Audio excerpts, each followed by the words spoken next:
Historical judgment reka Tripura High Court paithago SST sarongni bwkhangno saklaimung reka Tripura High Court ni division bench talthamni bisingono implement khlainani reka dagimung paithago asok salni yagolo mukthang nani phasing SST sarokni imang kraksala historical judgment reka Tripura High Court paithago SST sarokni bwkhangno saklaimung reka Tripura High Court ni division bench High Court ni dagimung kharaman yagolo SST sarong bisingo nuksaka khatong mutai tongthomung talthamni bisingono implement khlainani reka dagimung kraksala High Court ni Chief Justice Operesh Kumar Singh tei Justice S Dotto Purakaistoni division bench reka dagimung High Court ni o saklaimung tei senior lawyer Purushottam Roy Borman Saka High Court ni division bench kaisa saklaimung no saka Laitharai 2001 3rd September ni simi 2010 bisini 23rd September salmarini requirement mannai teacher rokno regular khlaijaknani bagai eligible hwnoi উচ্চ আদালতের division bench মাননীয় প্রধান বিচারপতি অপরেশ কুমার সিংহ এবং বিচারপতি S Dutta প্রকাশিত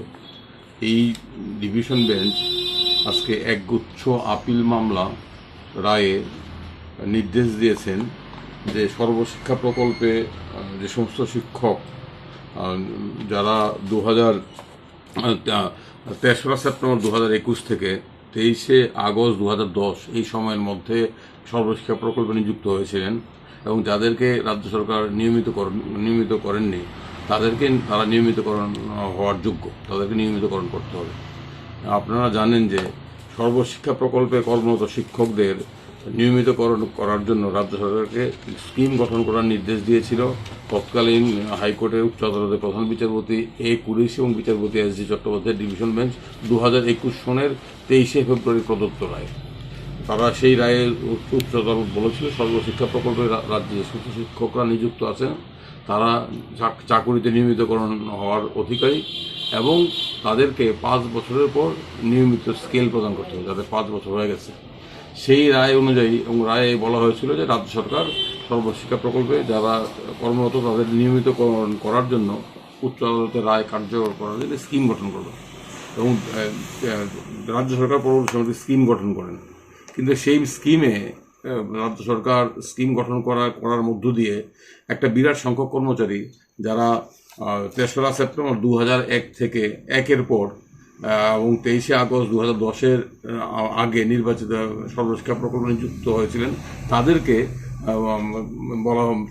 নিয়মিতকরণ থেকে বঞ্চিত করেছিল। এর বিরুদ্ধে ওই শিক্ষকরা অনেকগুলো রিট মামলা একক বিচারপতির কাছে করেছিলেন, কিন্তু মাননীয় একক বিচারপতি সেই রিট মামলাগুলো খারিজ করে দিয়েছিলেন। কারণ মাননীয় একক বিচারপতি বলেছিলেন যে এই সময়ের মধ্যে যে সমস্ত শিক্ষকরা নিযুক্ত হয়েছিল তাদের নাকি এনসিআরটি কিংবা রাইট টু এডুকেশন অ্যাক্ট অনুযায়ী ন্যূনতম প্রয়োজনীয় শিক্ষাগত যোগ্যতা ছিল না, সেই কারণে তারা চাকুরিতে নিয়মিতকরণ হওয়ার অধিকারী নন। এর বিরুদ্ধে একগুচ্ছ রিট আপিল হয়েছিল। সেই রিট আপিলগুলোর দীর্ঘ শুনানি হয়েছিল। দীর্ঘ শুনানির পর আজকে উচ্চ আদালত রায় দিয়েছে।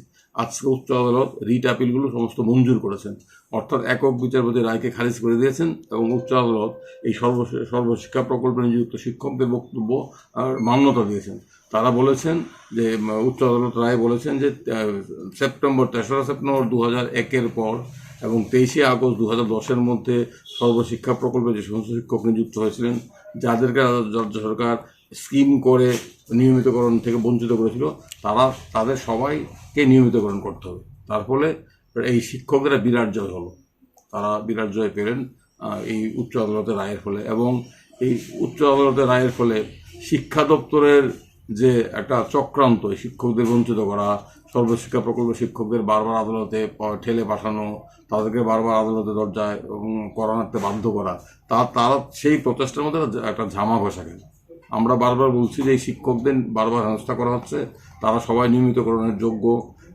বিচারপতি কুরেশি, প্রধান বিচারপতি এস জি চট্টোপাধ্যায় 2021 ফেব্রুয়ারি মাসে রায় স্পষ্ট করে বলেছিলেন তাদেরকে নিয়মিতকরণ করতে হবে। এবং তোমরা রাজ্য সরকার একটা স্কিম তৈরি করে রাজ্য সরকার স্কিমের ফাঁক ফোকর তৈরি করে এই বিরাট সংখ্যক শিক্ষককে যাদের সংখ্যা প্রায় কয়েক হাজার হবে তাদেরকে নিয়মিতকরণ থেকে বঞ্চিত করেছে অত্যন্ত উদ্দেশ্যপ্রণীতভাবে। এর বিরুদ্ধে একক বিচারপতির কাছে মামলা করা হয়েছিল, অনেকগুলো রিট মামলা। একক বিচারপতি তাদের বক্তব্য মান্যতা দেননি, রাজ্য সরকারের সিদ্ধান্তকে বহাল রেখেছিল। এর বিরুদ্ধে আপিল হয়েছিল। সেই আপিলগুলোর আজকে শুনানির পরে শুনানি হয়েছিল মাসখানেক পূর্বে, আজকে রায় দিল। সেই রায়ের ফলে তাদেরকে এখন শিক্ষা দপ্তরে নিয়মিতকরণ করতে হবে। টোটাল কতজন রয়েছে শিক্ষক? অনেকগুলো মামলা হয়েছিল তো, শুধু আমি করি না, অন্য আইনজীবীরাও ছিলেন, যেমন সিনিয়র অ্যাডভোকেট কিরণ সুরি ছিলেন, সিনিয়র অ্যাডভোকেট সৌমিক দেব ছিলেন, আমি ছিলাম, আপনার দিব্যেন্দু সরকার ছিল, সমুজিৎরা ছিল, কৌশিক ছিল, তাপদত্ত মন্দার ছিল, শঙ্কর লোক ছিল, অনেকগুলো রিটাবেল হয়েছিল। এবং এই সমস্ত এই মামলা রায়ের ফলে আমার ধারণা অন্তত 2000 শিক্ষক নিয়মিতকরণ হবেন, তাদের চাকরি রেগুলার হবে। এতদিন অবধি শিক্ষা দপ্তরের আমলারা, কার নির্দেশে আমি জানি না, অত্যন্ত উদ্দেশ্যপ্রণোদিতভাবে বদ উদ্দেশ্য নিয়ে এই শিক্ষকদের হেনস্থা করছিল, তাদেরকে নিয়মিতকরণ থেকে বঞ্চিত করে তাদেরকে ঝুলিয়ে রেখেছিল। আজকে এই বিষয়ে উচ্চ আদালতের ডিভিশন বেঞ্চের রায়ের ফলে তারা নিয়মিতকরণ হওয়ার অধিকার হলে কতদিনের মধ্যে এই রায় 3 মাসের মধ্যে কার্যকর করতে হবে। Talthamni bisingono o dagimungno implement khlainani bagai dagimur kha Tripura High Court. Krak salni Tripura High Court ni dagimungno khanaoi SST sarong bisingo nuksakha khatongmung tai tongthokmung.